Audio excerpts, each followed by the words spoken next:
premier souvenir que j'ai d'Agnès Varda, c'est elle dans sa cuisine.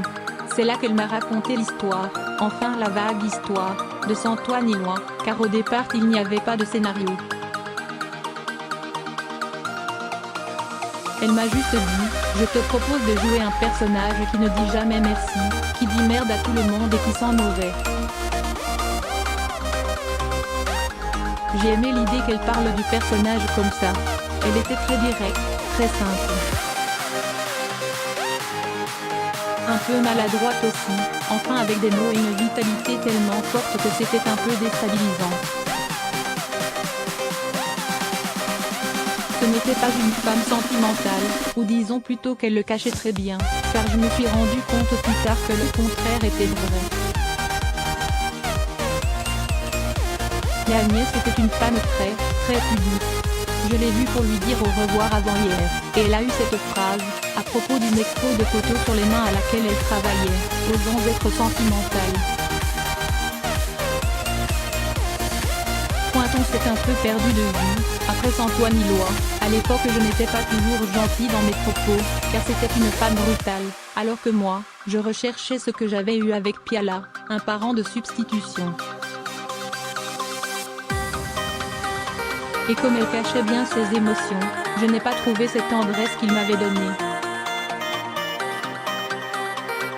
Mais on s'est retrouvés plus tard, elle m'a proposé une journée de tournage sur les 100 et une nuit où elle a fait un petit portrait de moi, je redonnais la Mona de Sans toi ni loi et je redonnais Jeanne d'Arc, car elle avait beaucoup aimé le film de Rivette, Jeanne la Pucelle réalisé par Jacques Rivette en 1994, note de la rédaction, et elle m'avait donné un rôle de princesse pour montrer un autre côté de moi, féminine et jolie, c'était très touchant. Et puis le temps a passé et elle est revenue à moi lors du documentaire que j'ai fait sur ma sœur. Elle s'appelait Sabine, sorti en 2008.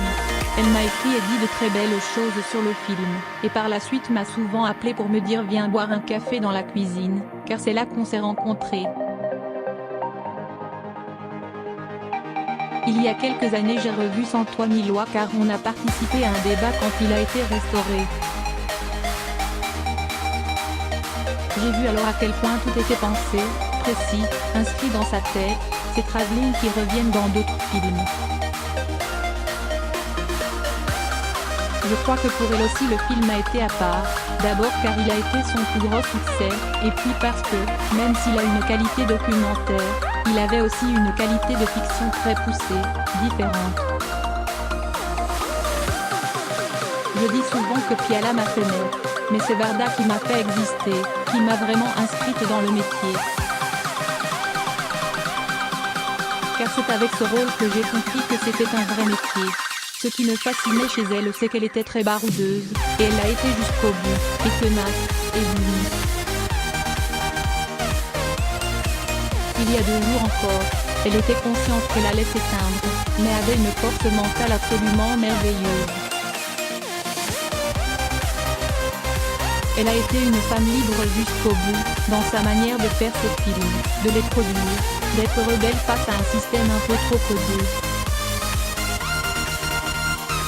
On a reparlé de ça, car j'ai décidé de monter une maison de production avec ma fille, et elle disait qu'il fallait aller vers ce qu'on avait envie de raconter, qu'il y avait des alternatives de production, de création.